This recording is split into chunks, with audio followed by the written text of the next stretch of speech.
অবশেষে আমি শাকিল ও নাসির ঘুরতে ঘুরতে জিরো পয়েন্টে এসে পড়লাম। আর কোথায় কোথায় ঘুরলাম সম্পূর্ণ ভিডিওটা দেখুন, দেখলেই বুঝতে পারবেন।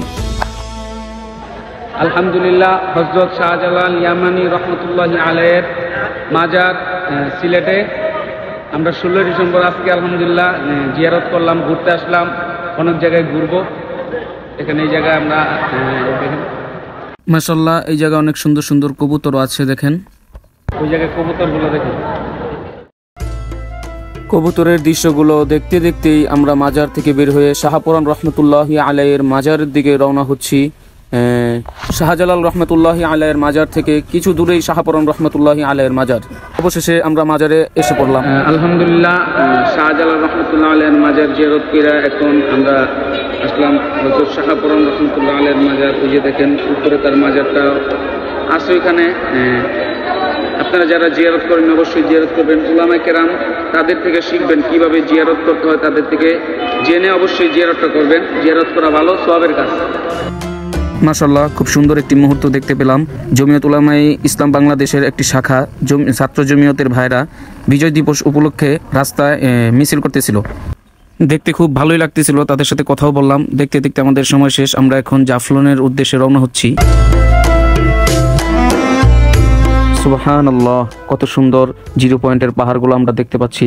দেখুন খুব সুন্দর, আল্লাহ তাআলার প্রকৃতি কতই না সুন্দর। আল্লাহ তাআলা আমাদেরকে কত নিয়ামত দান করেছে, কিন্তু আমরা কি না শুকরিয়া করি। আল্লাহ তাআলা আমাদেরকে মাফ করুক।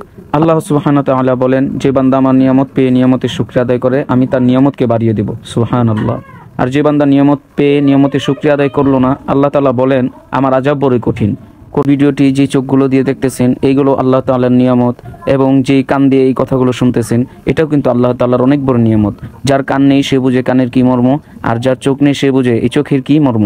আলহামদুলিল্লাহ, আল্লাহর শুকরিয়া যে আমরা এখন জাফলন এসে পৌঁছালাম। ওই যে দেখেন পাহাড়ের ভিতরে যে ঘরবাড়িগুলো, ওইগুলা ইন্ডিয়ার ভিতরে পড়েছে, আর আমরা যেখান থেকে ভিডিও করি সেটা হচ্ছে বাংলাদেশ।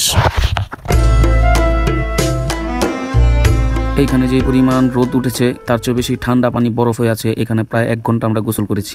তো অবশেষে আমরা যে শাহজালাল শাহপুরান রহমতুল্লাহ আলাইহির মাজার ঘুরলাম, জিয়ারত করলাম। অবশেষে আমরা জাফলন গোসল করলাম। গোসল করার পর দেখেন এই জায়গার পানি এত পরিমাণ ঠান্ডা, যারা গরমকালে গোসল করেন এই জায়গায় তারাই একমাত্র বলতে পারবেন শীতের ভিতরে কি পরিমাণ ঠান্ডা হইতে পারে ভাই। এটা শুধু তারা অনুভব করতে পারবেন যারা এই জায়গায় এসে গোসল করেন। এই দেখেন এই জায়গায় অত্যন্ত পরিমাণ রোদ ভাই। রোদটাও কিন্তু আসলে অনেক ভালো লাগতেছিল। এখানে গোসল করার পর শরীরটা অনেক ঠান্ডা হয়ে গেছিল। রোদে যখন দাঁড়ালাম তখন অনেক ভালো লাগতেছিল, কিন্তু রোদটা একটু বেশি হওয়ার কারণে দেখেন নাসিরও প্রথমবার এসেছে, শাকিলও প্রথমবার এসেছে। নাসির গামছা দিয়ে তার মাথাটা ঢেকে রেখেছে, তার অনেক গরম লাগতেছে দেখা। আমার অনেক ভালো লাগতেছে, চুলগুলা গোসল করছি শুকাইতেছে, উপভোগ করলাম। আর আমি এখানে অলরেডি 21 থেকে 22 বার আসা হয়েছে। আলহামদুলিল্লাহ, খুব ভালোই লাগে এই জায়গা আসতে। আর যারা যারা এসেছেন তারা তো অবশ্যই জানেন এই জায়গাটা কত ভালো লাগে গোসল করতে। আর আমি যখন আসতাম তখন গরমের সময় আসতাম, আর এখন এসেছি শীতের ভিতরে। আলহামদুলিল্লাহ, খুব ভালো লেগেছে।